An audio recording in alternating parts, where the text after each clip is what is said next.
السلام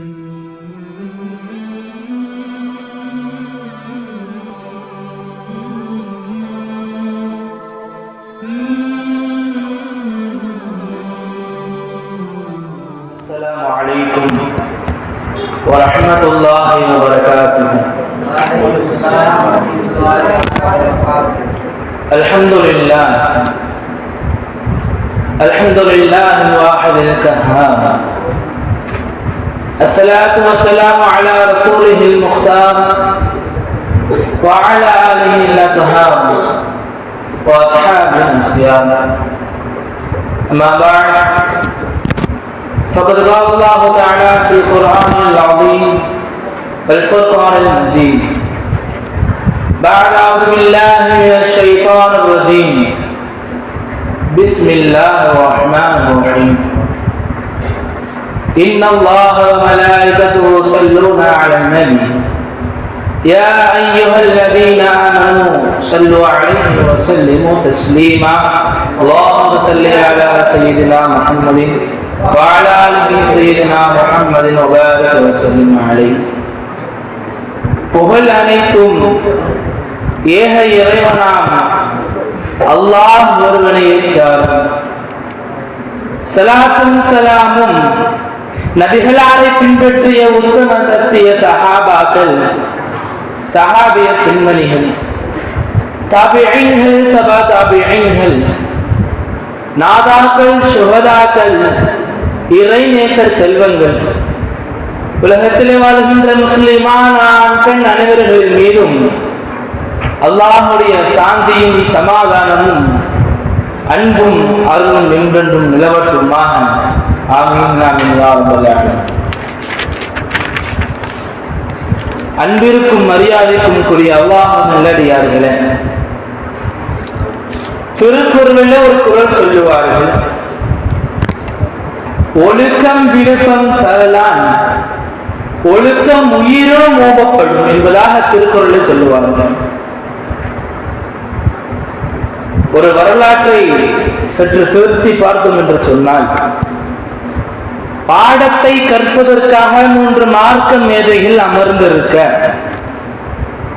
பாடத்தை கற்றுக் கொடுப்பதற்கு நுஅமான் பின் சாபித் ரலியல்லாஹு தஆலா அவர்கள் வருகை தந்திருக்க, அனைத்து மாணவர்களும் ஆசிரியரை பார்த்து எழுந்து நிற்கின்ற பொழுது பாடத்தின் ஆர்வத்தினால், வார்த்தையை நன்றாக கவனிக்க வேண்டும், பாடத்தின் ஆர்வத்தினால் வருகை தந்திருக்கின்ற ஆசிரியரை பார்க்காமல்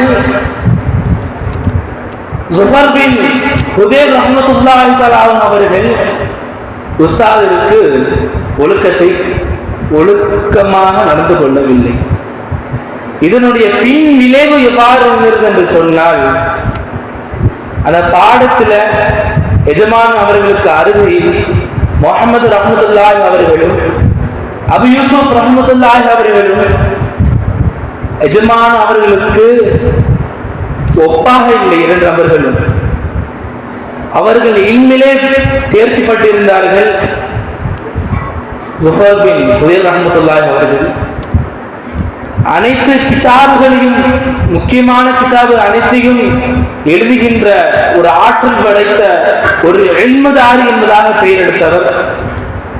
அவர் இந்த உலகத்தில் அவருடைய பெயர் ஃபேமஸ் ஆகவில்லை. இதன் காரணத்தினால் ஒழுக்கமற்ற செயல் அவர்களிடத்தில் அந்த வினாடியில் நடந்த காரணத்தினால், எந்த அளவில் இல்மு இருந்தாலும், எவ்வளவு கரைத்து கொடுத்திருந்தாலும், விஞ்ஞானியாக இருந்தாலும், இல்ம மட்டும் இருந்தது என்று சொன்னால் அவருக்கு எந்த ஒரு ஃபாயிதமும் கொடுக்காத சகோதரர்கள். எவனிடத்தில் ஒழுக்கம் இல்லையோ, எந்த இடத்தில் எப்படி இருக்க வேண்டும் அந்த ஒழுக்கம் இல்லையோ, அவனுடைய வாழ்க்கை கேள்விக்குறியாகத்தான் இருக்கும். ஒரு பெரியோர் இருந்தார்கள், சற்று கவனிக்க வேண்டும். அவர்களுடைய பிள்ளையை எப்படி வளர்க்கிறார்கள் என்பதாக சிந்தித்து பார்க்க வேண்டும்.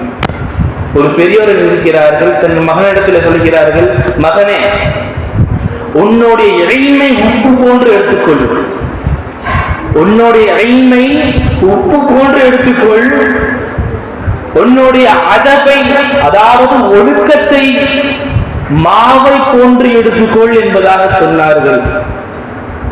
ஒரு ரொட்டியோ ஒரு புரோட்டாவோ தயாரிக்கிறோம் என்று சொன்னால் மாவுதான தேவைப்படுகின்றது.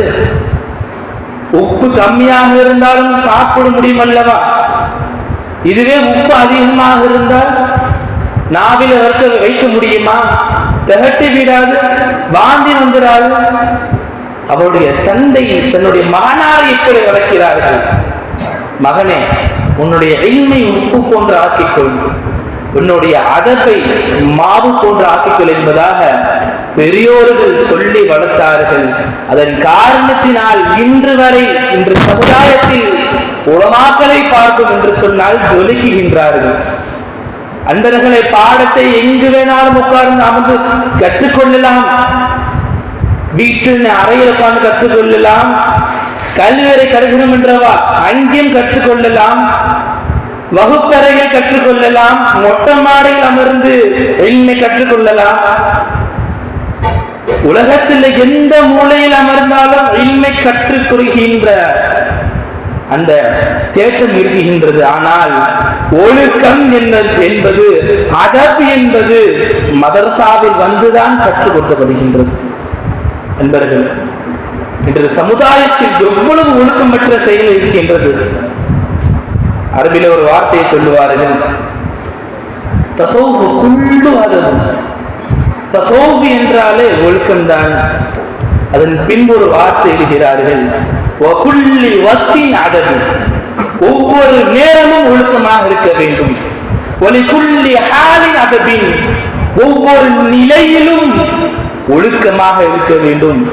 வலிகுல்லி மகாமின் அதபின். எங்கு சென்றாலும் எங்கு நின்றாலும் அதுதான் இருக்க வேண்டும். இப்படி வாழ்ந்தவர்கள் தான் இறை நேசர்கள். இன்று சையீஷா ரலியல்லாஹு தஆலா அவர்கள் அவர்களுடைய புகழ் பாடலை கேட்டால் அழுக வருகிறது அல்லவா? அவர்களுடைய வாழ்க்கை வரலாறு கேட்டால் அழுக வருகிறது அல்லவா? எப்படி வாழ்ந்து சென்றார்கள். ஆல்மா நகரிலே எஜமானவர்கள் பாதையில் நடக்கின்ற பொழுது தங்களுடைய தலையை தாழ்ந்து நடந்து செல்வார்கள். இப்படி நடந்து செல்ல அவர்களுடைய முதுகு அதை போன்று ஆகிவிட்டது என்று சொன்னால் எந்த அளவிற்கு முரிஷா ரலியல்லாஹு தஆலா அவர்கள் தர்பியத்தை கொடுத்திருப்பார்கள், ஒழுக்கத்தை கற்றுக் கொடுத்திருப்பார்கள். நண்பர்களே, அரபில சொல்லுவார்கள், அல் இல்மு மின் கைரி அதபில் லா யுஃபீது லனா. ஒழுக்கம் இல்லாமல் எந்த ஒரு இல்மும் பிரயோஜனம் தராது என்பதாக சொல்லுவார்கள்.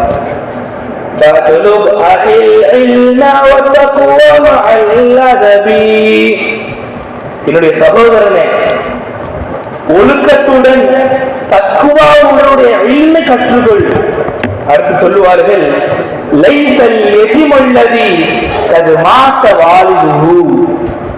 தந்தை இழந்தவனோ தாயை இழந்தவனோ அனாதை இல்லை. இன்னல் யதீம, நிச்சயமாக யதீமாகிறவன் பிலா இல்மி வ அதப். யார் இடத்துல இல்மை இல்லையோ, யார் இடத்துல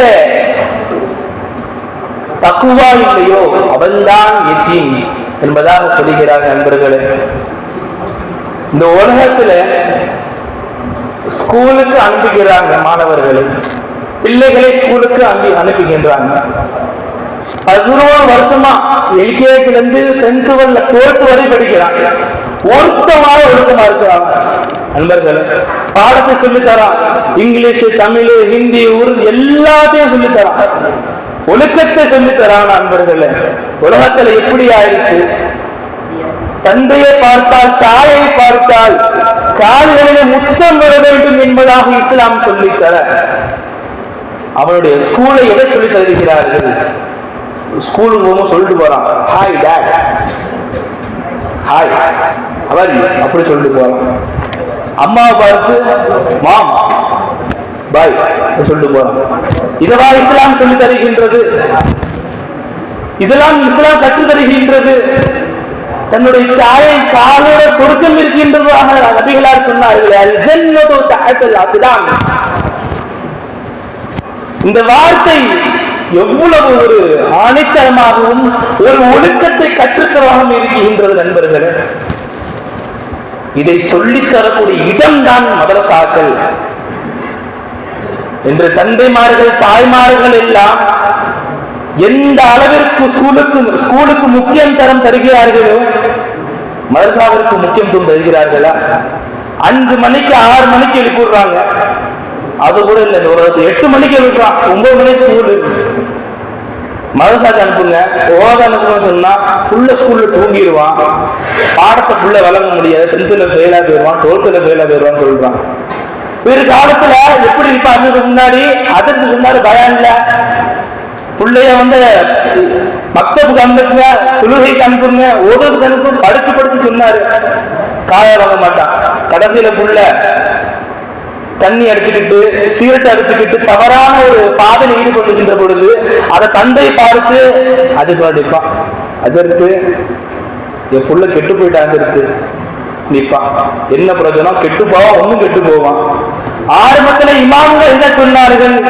வலிமார்கள் ஊராக செல்கின்ற காரணம் என்ன? அவர்களுடைய புகழை பரப்புவதற்காக வேண்டியா? அவர்களுடைய பெயரை பரப்புவதற்காக வேண்டியா? சகோதரர்களே,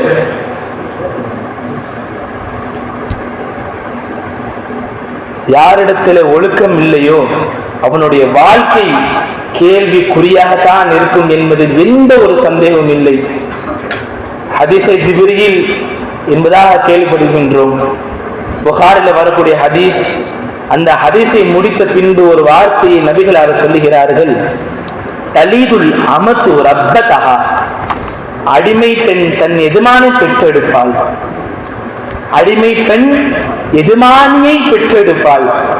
அன்ற காலத்தில் எல்லாம் பெரியோர்கள் பிள்ளையை எப்படி வளர்த்தார்கள், இன்றைய காலத்தில் பிள்ளையை எப்படி வளர்க்குகின்றார்கள் என்பதில் சொல்ல வேண்டிய அவசியமே இல்லை.